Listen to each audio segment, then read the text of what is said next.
Hey guys. So that was me playing having a vinyl in the other room. So this is gonna be a different video. So I'm gonna be doing a TV show type comparison on which one's better. Now I'm not saying I hate one show like the other. That's not the case. In fact, the show that I'm comparing today, or I probably read the title, is Game of Thrones, which I do own a huge ass box set for with 7 seasons. I'm not getting the 8th for reasons. And we'll be comparing it to another one of my favorite TV shows ever made.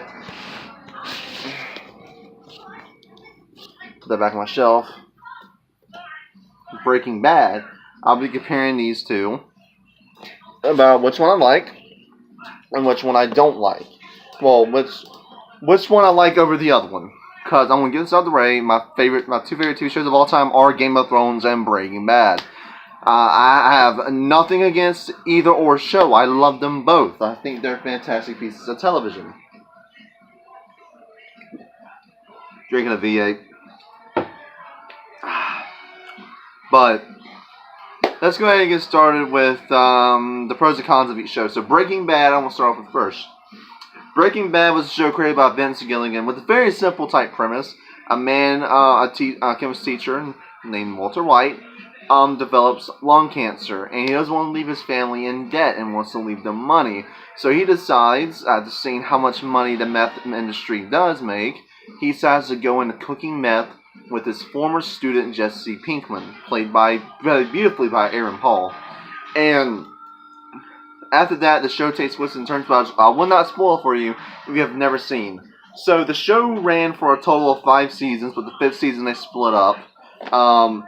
I do own this box set, which, may I say that this is probably the coolest box set I do own.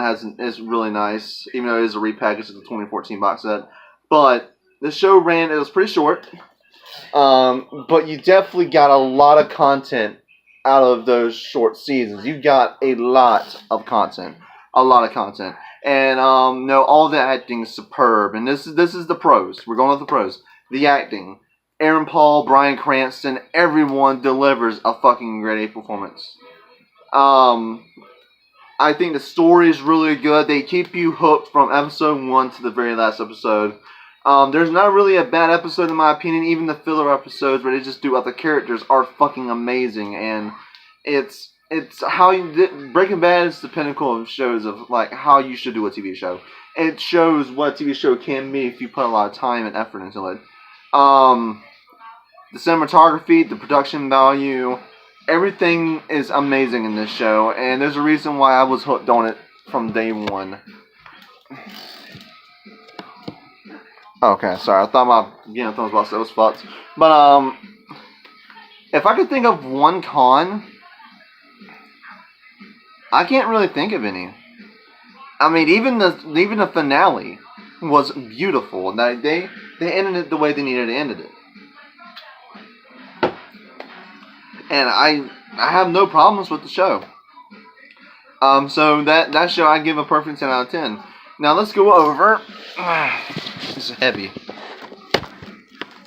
Game of Thrones. Now I don't own the 8th season. I've watched the 8th season on TV, but this is the 7 seasons. Now let's talk about the show. This show is based off a series of books by George R.R. Martin, and I think for a show of this caliber, the guys who created D&D they did an amazing job.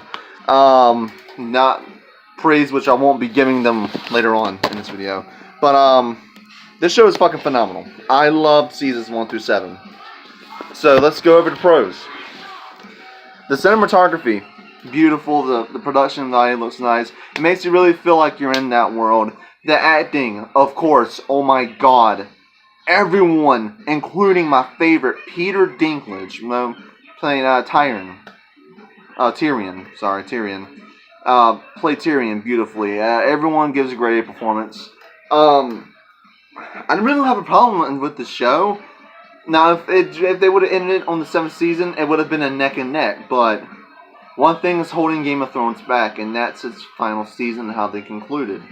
Now, for Game of Thrones fans, the Just like how I didn't spoil Breaking Bad, I'm not going to spoil Game of Thrones. But the ending is very underwhelming, and the last season was very lazy. It was not a good way to end such a phenomenal show like Game of Thrones. And you can make the argument saying Season 7 was not that good. I actually enjoyed Season 7. But the 8th season, they rushed it out. It was only a 6-episode season. Why didn't they just do a 10? Or HBO, I already did a rant video on this. HBO already offered them to do 2 more seasons to conclude the story. They wanted to do a 6-episode season. So that's what HBO went with. And that's not what they should have done. They should have kept fighting them to do 2 more seasons. But D&D got kind of lazy and they didn't really. I think they were trying to rush it out to go ahead and so they can do their Star Wars stuff, which it's not right for the fans who's been sticking by the show since the beginning like I have. Both of these shows I've stuck by with since the premiere. There's so many pros to this show, but the one con really holds it back because this show deserved a much bigger ending, a more impactful ending, an ending that would impact fans for years. But we didn't get that. We got a lazy ending, and that's what really holds the show back. For that reason, I give the series like a 9 out of 10. But that doesn't mean it is out of the race yet. It still could win, but let's look at it like this. Breaking Bad has not had a bad season. Game of Thrones has had one bad season, that's season 8. And the way Breaking Bad ended, it was a great ending. And Game of Thrones ending was very underwhelming and very disappointing to a lot of people. That's why there's a petition for fans wanting them to redo season 8. With all this in consideration, I have to give the best show winner to Breaking Bad. Now, this is all opinionated. But in my opinion, I do think Breaking Bad beats them. Not because, yes, Game of Thrones is longer. But with Breaking Bad, you get a great show from start to finish with nothing bad in between. Every single episode is great. No season was ever bad. They were all phenomenal. And each season kept getting better and better. Game of Thrones had the same effect from seasons 1 through 7. But season 8 really drug it down. And if it would have had a great season 8, Game of Thrones could have easily taken Breaking Bad, but with the season finale and the last season being the way it was, Breaking Bad clearly wins. So anyway guys, I'm the Film Attackers. I hope you enjoyed this video, and I'll be back with more content later.